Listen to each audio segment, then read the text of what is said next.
जय श्री राधे कृष्णा दोस्तों। कृष्ण भक्ति सुधा में एक बार फिर आप सभी का स्वागत है।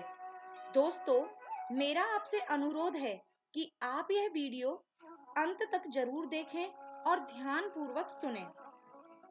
दोस्तों, मैंने एक वीडियो पोस्ट की थी जिसका लिंक मैंने नीचे डिस्क्रिप्शन में डाल दिया है, जिसमें शिव महापुराण के अनुसार, जी हाँ, शिव महापुराण के अनुसार बताया गया था कि गोलोक धाम भगवान शिव ने श्री हरि को उपहार में दिया।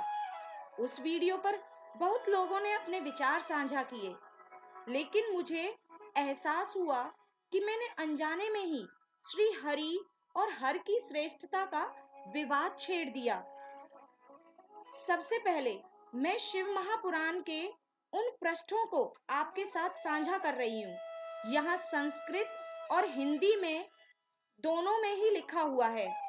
अब किसी भी प्रकार की शंका का कोई स्थान नहीं रहता, क्योंकि किसी तरह से कोई छेड़छाड़ नहीं की गई। कृपया आप भी ध्यान से पढ़ें। इसके साथ ही मैं आपको एक कथा बतलाती हूँ जिसका जिक्र भक्तिमाल में आता है। एक समय की बात है, विद्वानों की सभा में बहस छिड़ गई कि कौन बड़ा है, कौन श्रेष्ठ है। एक ने कहा कि यह पृथ्वी श्रेष्ठ है, जो सबका भार उठाए हुए है। तभी दूसरे महाशय बोले, तब तो शेषनाग श्रेष्ठ हैं, जो मणि की भांति अपने फन पर धरा को धारण किए हुए हैं। तभी तीसरे ज्ञानी बोले, तब तो शिवजी श्रेष्ठ हैं, जो शेष को भी धारण किए हुए हैं। अब बारी थी चौथे ज्ञानी की। वे बोले, तब तो रावण श्रेष्ठ हैं, जो कैलाश को शिव सहित उठा लेते हैं। तभी पांचवें ज्ञानी बोल उठे, तब तो हमारे राम लल्ला श्रेष्ठ हैं, जिन्होंने रावण पर विजय पाई। तभी उस सभा में उपस्थित एक सज्जन बोले, भाई, इस बहस का कोई अंत नहीं। श्रेष्ठ तो हैं उस परम शक्ति के भक्त, जो उस परम शक्ति को अपने हृदय में धारण करके धरा पर विचरण करते हैं।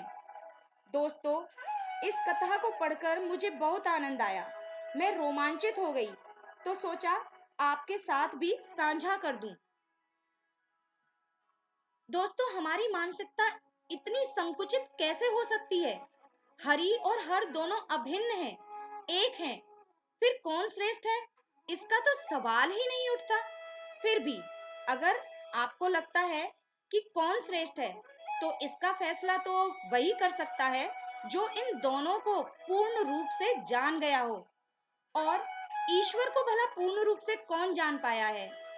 अरे, हम सब उसकी रचना का एक अंश मात्र हैं। फिर हम कैसे इस बात का निर्णय ले सकते हैं कि कौन श्रेष्ठ है?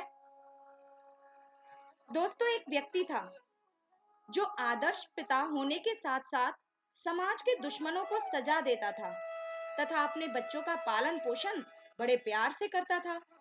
एक दिन उसने देखा कि उसके बच्चे को चोट लगी है और खून बह रहा है, तो वह विचलित हो गया। पास ही एक व्यक्ति यह सब देख रहा था। उस व्यक्ति ने कई बार उसे दोषियों को सजाए मौत देते देखा था। उस व्यक्ति की घबराहट देख वह बेचैन हो गया और बोला, अरे, यह क्या? तुम तो एक जल्लाद की तरह दोषियों को मौत देते हो।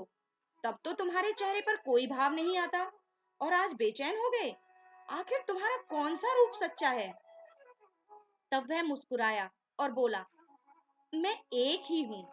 समाज में व्यवस्था कायम रखने के लिए जल्लाद भी बनकर मैं सजाए मौत देता हूँ, तो परिवार के पालन पोषण के लिए करुणा में पिता भी मैं ही हूँ।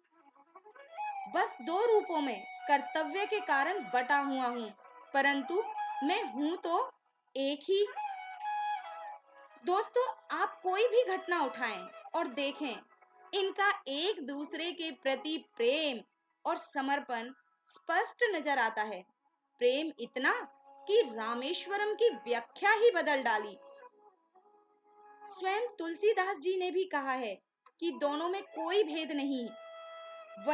वही विष्णु बनकर सृष्टि का पालन कर रहे हैं तो वही शिव बनकर विषपान कर रहे हैं।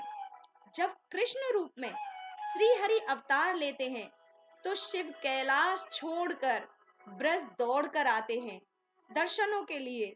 ये प्रेम की पराकाष्ठा नहीं तो और क्या है। जब श्री कृष्ण बानासुर को नहीं जीत पाते तो स्वयं भगवान शिव उन्हें जीत का उपाय जृंभनास्त्र बतला जाते हैं। तो महादेव पर संकट आया देख वहीं श्री हरि ब्राह्मण बन संकट का निवारण करते हैं।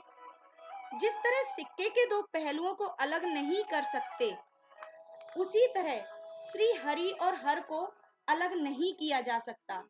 अरे कितना प्रेम और आनंद है इनकी लीलाओं में। यहाँ एक बात और ध्यान देने वाली है कि श्रीमद् भागवत पुराण में स्पष्ट रूप से लिखा है कि श्री कृष्ण भगवान विष्णु के ही अंशावतार हैं। यह बात दशम स्कंद के अध्याय 3 में वर्णित है।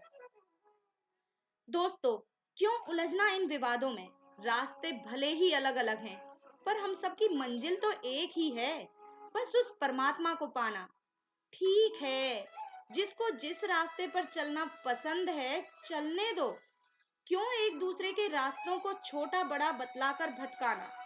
जब साधारण मनुष्यों की निंदा से हम पाप के भागी बन जाते हैं तो उस परम शक्ति की निंदा कर तो हम अपने समस्त शुभ कर्मों को ही भस्म कर रहे हैं।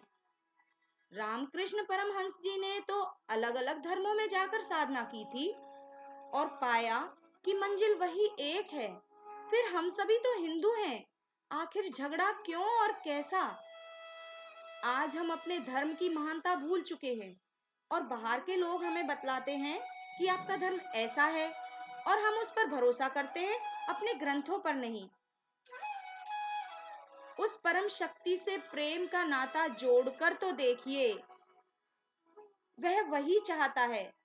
उस प्रेम के वशीभूत हो वह शबरी मैया के झूठे बेर खाता है। थोड़ी सी छाछ के लिए ग्वालिनों के इशारे पर नाचता है और उसी प्रेम के कारण वह महाकाल बन काल से भिड़कर नन्हे बालक मार्कंडेय को जीवन दान देता है, खुद अपने नियमों को बदल देता है।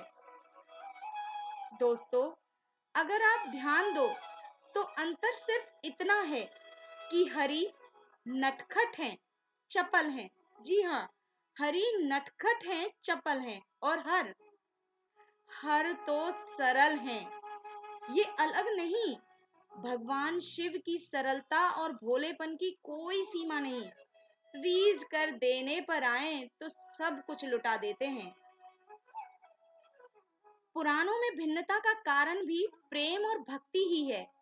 इतना ज्ञान जब अलग अलग ऋषि महर्षियों ने अपनी मति अनुसार ग्रहण किया तो उन्होंने अपने आराध्य को ही श्रेष्ठ बताया। जैसे अगर किसी बच्चे से पूछोगे तो वह अपने पिता को ही सर्वश्रेष्ठ समझता है, क्योंकि वही उसकी दुनिया है।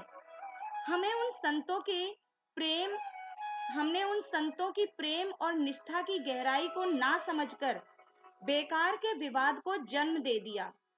कृपया ऐसा न करें। हमें सिर्फ अपने लक्ष्यों को ही ध्यान में रखना है। दोस्तों, मेरा उद्देश्य किसी की भावनाओं को ठेस पहुंचाना नहीं है। फिर भी अगर मुझसे इस तरह का कोई अपराध बना हो तो इसके लिए मैं आप सभी से क्षमा प्रार्थी हूँ। हमारा सनातन धर्म उदार है। उस प्रभु को पाना ही हमारी मंजिल है। प्रेम से आगे बढ़ते रहिए, एक दूसरे के सम्मान और एकता के साथ। सभी के आराध्य हम सब पर कृपा बरसाते रहें तथा सभी के हृदय में भक्ति देवी का प्रकाट्य हो, इसी उम्मीद के साथ। जय श्री राधे कृष्णा। हर हर महादेव।